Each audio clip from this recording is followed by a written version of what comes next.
So in this example, we have a V-belt and it's been used to transmit power between two pulleys of diameters 100 millimeters and 200 millimeters.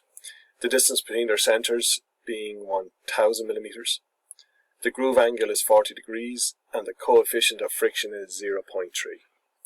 If the maximum possible tension in the belt is 400 newtons, what power can be transmitted if the larger pulley is driven at 600 RPM? Okay, so the important information here, so the diameters are 100 and 200 and the distance is 1000, the groove angle is 40. Okay, so that's the groove, the V groove there is 40. But if you remember when we derived the formula, we're interested in half of that. So our alpha is going to be equal to 20 degrees. We have the coefficient of friction of 0.3. T1 is 400 newtons. And omega will be determined from the larger pulley, and it's the large pulley is rotating at 600 RPM. Okay, so here is our setup. So we have one of the pulleys has a radius of 50 millimeters, one has a radius of 100. The centers are 1000 apart. Like all the other examples, if I draw a line parallel to the belt extending from the center of this smaller pulley, then if that distance is 50, then that distance there is 50, because the angle between a tangent and a radius is a right angle, so that's a right angle, that's a right angle, that's a right angle. So that's 50. So this is the opposite, this is the hypotenuse, and we want to get this angle here.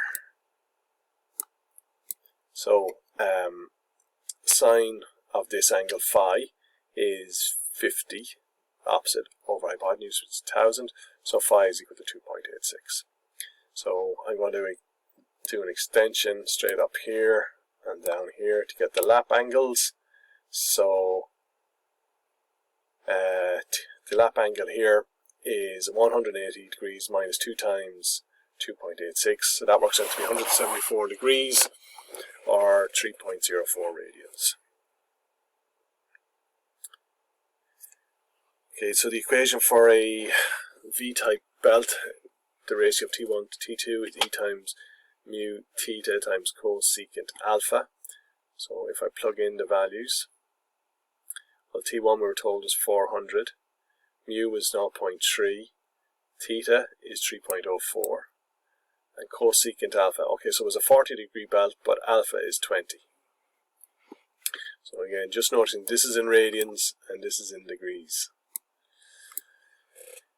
So when I multiply that out, I get 14.39, and then 400 over 14.39 gives me a tension in T2 of 27.8 newtons.